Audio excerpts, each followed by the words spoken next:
Dans cette section, nous allons continuer notre évolution dans le monde de Terraform. Toujours dans le but de moderniser notre façon de déployer. On ne veut plus des choses statiques. Nous savons déjà comment déployer des infras dynamiques variabilisées. Il est maintenant question ici pour nous de comprendre qu'est-ce qu'on va faire après le déploiement. Est-ce qu'il n'y a pas des choses que l'on voudrait lancer après avoir déployé l'infra? Et c'est à l'aide des provisionneurs que nous allons répondre à cette problématique.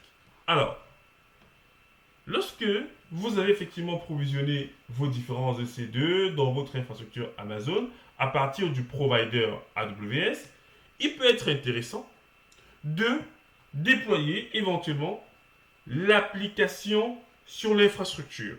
Et auquel cas, on peut utiliser des outils tels que Ansible qui seront capables donc de configurer notre application, donc de l'installer et de configurer l'application. Donc, on a des rôles complémentaires. Terraform utilise ces .tf files pour déployer l'infra, mais sauf qu'après avoir déployé l'infra, en réalité, il n'y a pas de valeur ajoutée à déployer une infra. Le client attend une application disponible.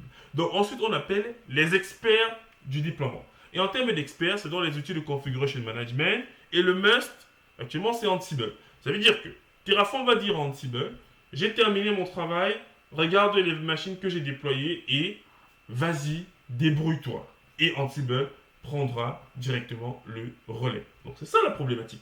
Qu'est-ce qu'on fait après avoir déployé? On peut lancer de plusieurs façons. Dans un premier temps, on peut lancer en local.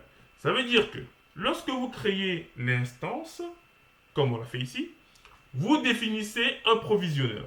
Mais on lui dit qu'on va lancer la commande de façon locale. C'est-à-dire sur l'hôte qui est en train d'exécuter Terraform. Vous devez bien le saisir.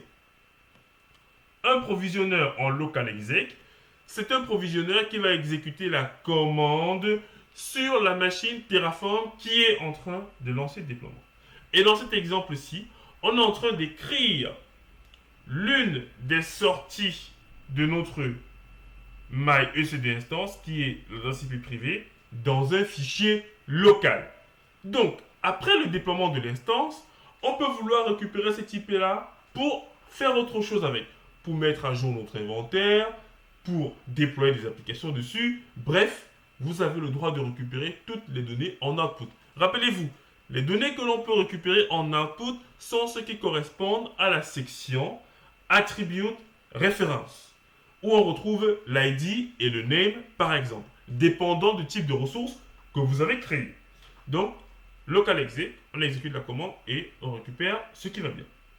A contrario, si on souhaite plutôt exécuter la commande sur la machine distante, c'est-à-dire celle qui a été créée, alors on utilise les remote exec.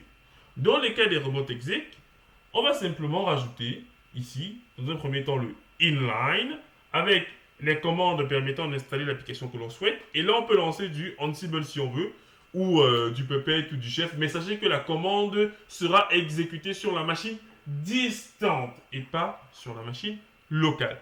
Donc, si vous avez des clés à copier, par exemple des clés publiques à copier, si vous avez des repos à récupérer depuis GitHub, si vous avez un certain nombre de prérequis à installer, ils se comportent exactement comme les user data sur AWS, pour ceux qui ont une bonne maîtrise d'AWS. Lorsque vous définissez le remote exec, il faut bien donner la méthode de connexion, parce qu'après le déploiement, Terraform va tenter de se connecter à la machine. Il faudra lui dire quel est le type de connexion. On a donc plusieurs types de connexions, dépendant du type d'OS que vous avez.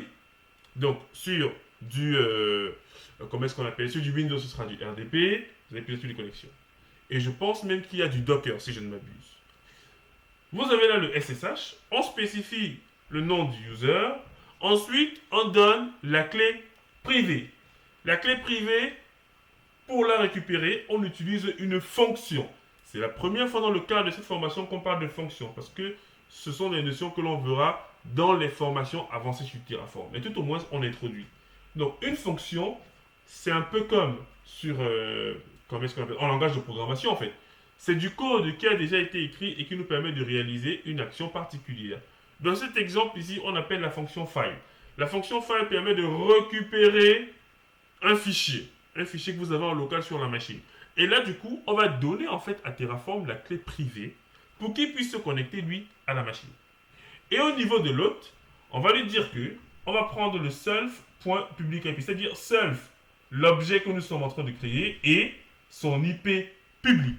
Et du coup, il saura, Terraform saura comment se connecter à la VM qu'il vient juste de créer. Donc, avec les provisionneurs, on sera capable, pour ne pas me répéter, de provisionner, de déployer éventuellement notre application post-déploiement d'infrastructure. Et sans plus tarder, nous allons passer à la pratique.